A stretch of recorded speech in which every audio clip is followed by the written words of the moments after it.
ஆனா இது உங்களுக்கு ஒரு டிராபேக் தானே.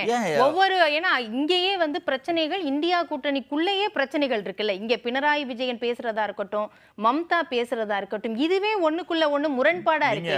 முரணே இல்லைன்னா எல்லாரும் ஒரே கட்சியா இருக்கலாங்க. நீங்க இது சர்வாதிகார கட்சி கிடையாது. நான் தான் முன்பே குறிப்பிட்டேன். புதின் கூட ஜனநாயக முறைப்படி தேர்ந்தெடுக்கப்பட்டு தான் வராருன்னு சொல்றோம். அந்த முறைப்படி தேர்தல் இங்க வேணுமா, இல்ல இந்தியாவில் ஜனநாயக முறைப்படி தேர்தல் வேணுமா அப்படிங்கிறது தான் இன்னைக்கு இங்க பார்க்கணும். நீங்க சூரத் மாதிரி இன்னைக்கு அருணாச்சல பிரதேசத்தில் சீஃப் மினிஸ்டர்லேருந்து 10 எம்எல்ஏக்கள் போட்டியின்றி தேர்ந்தெடுக்கப்படுறாங்கன்றாங்க.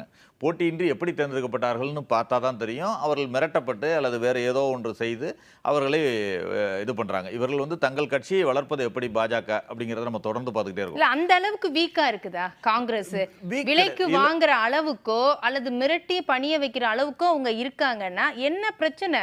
இங்க ஸ்ட்ராங் இல்லையா? இல்ல, எப்பொழுதுமே ஆளும் கட்சிக்கு ஒரு எட்ஜ் அட்வான்டேஜ் இருக்கும்.